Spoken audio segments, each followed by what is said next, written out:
Hello दोस्तों, आप सभी का स्वागत है उमीशा के किचन में। आप सभी को हैप्पी मकर संक्रांति। जैसा कि ये बहुत दिनों से परंपरा चलता आ रहा है तिल के लड्डू बनाने का मकर संक्रांति के दिन, और आज के दिन ये परंपरा चलता आ रहा है तिल का लड्डू बनाने का। बहुत आदमी के घर में आज के दिन सफ़ेद तिल का लड्डू बनता है, तो बहुत आदमी के घर में काले तिल का लड्डू बनता है।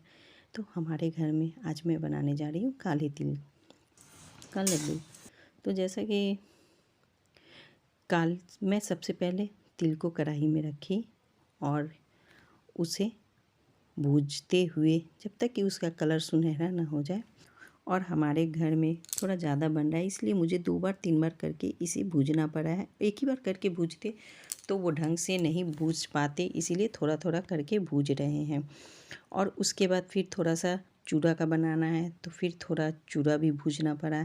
और उसके बाद बड़े कढ़ाई में लाकर पाक बना रही हूँ। पाक बनाने के लिए जब तक कि पाक में एक तार नहीं आ जाए वो पाक तैयार नहीं होता है। तो एक तार आ गया, उसके बाद मैं उसमें तिल डाल दी और तिल को 2-3 सेकंड तक कढ़ाई गैस बाले हुए ही उसको चलाकर फिर मैं तिल का लड्डू गैस बंद कर दी और तिल का लड्डू बनाने बैठ गई। तिल का लड्डू बन जाने के बाद फिर मैं दूसरा पाक तैयार की।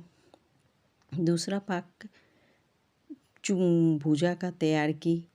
जब भुजा का लाई या लड्डू बनाते हैं तो उसमें अदरक कूटा हुआ और एक चुटकी मरीच देते हैं, ताकि उसमें स्वाद बहुत अच्छा निखर कर आए और वो खाने में स्वादिष्ट लगे।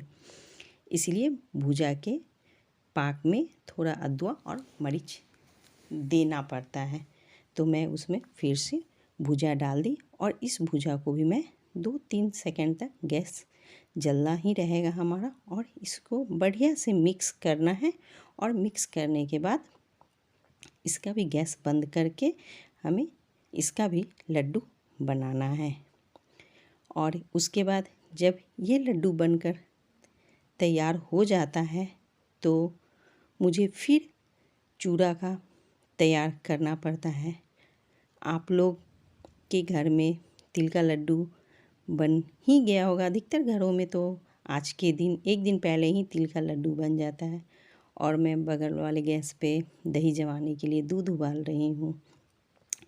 और ये अब सही ढंग से मिक्स हो गया है, पूरा पाक पकड़ लिया है। अब मैं इसका लड्डू बनाऊंगी। तो मैं और मेरी भांजी आई हुई है, हम दोनों मिलकर इसका लड्डू जल्दी जल्दी बनाना पड़ता है, नहीं तो ये जब ठंडा हो जाता है तो ये नहीं पकड़ता है। इसीलिए गर्म में ही हाथ को ठंडे पानी से थोड़ा भिजाते हुए इसका लड्डू तैयार करते हैं। और ये लड्डू तैयार होने के बाद फिर मैं चूड़ा का पाक बनाऊंगी। चूड़ा का पाक बनाते बनाते मैं आप लोगों से बातें भी कर रही हूँ, और ये मैं अपना सामान भी बना रही हूँ। और आप लोगों से बात करते करते कब मेरा भुजा का लड्डू तैयार हो गया मुझे पता ही नहीं चला। और मैं अब इसके बाद ये बनने के बाद मेरा अब चूड़ा का पाक बनेगा। और मकर संक्रांति इस बार सोमवार को पड़ रहा है। कितना अच्छा दिन पड़ रहा है सोमवार के दिन। उसके बाद मैं चूड़ा का तैयार कर रही हूँ। चूड़ा का पाक बनाकर मैं इसमें चूड़ा डाल चुकी हूँ और अब चूड़ा का लड्डू बना रही हूँ। चूड़ा का लड्डू बन जाने के बाद ये तैयार हो गया हमारा मकर संक्रांति बन गया है। और अब ये मैं थाली में परोसने वाली हूँ। चूड़ा के पाक में भी अदरक और मरीच दोनों डालते हैं, ताकि इसमें भी स्वाद अच्छा आए। और ये मैं धीरे धीरे करके गोल गोल लड्डू बना रही हूँ।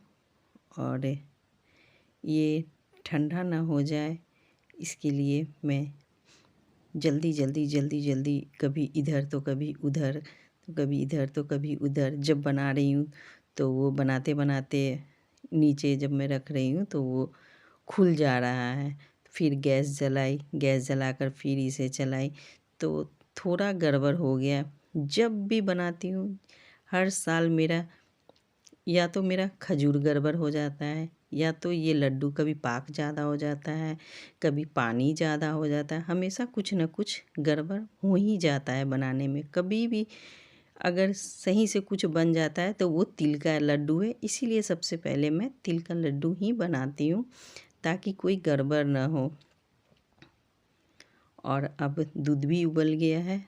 और आज के लिए बस इतना ही। Thank you for watching.